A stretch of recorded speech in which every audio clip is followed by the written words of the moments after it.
ওদেরকে দেখলে কষ্টে বুকটা ফেটে যায়। আমার যদি জায়গা থাকতো তাহলে আমি ওদেরকে বাসায় এনে লালন পালন করতাম, কিন্তু আমার তো সেরকম পরিস্থিতিও নাই, অবস্থাও নাই।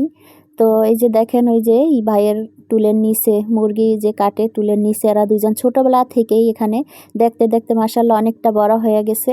তো ভাইকে বললাম যে ওদেরকে একটু খাবার দিয়েন, পানি দিয়েন। বলতেছে হ্যাঁ দেই।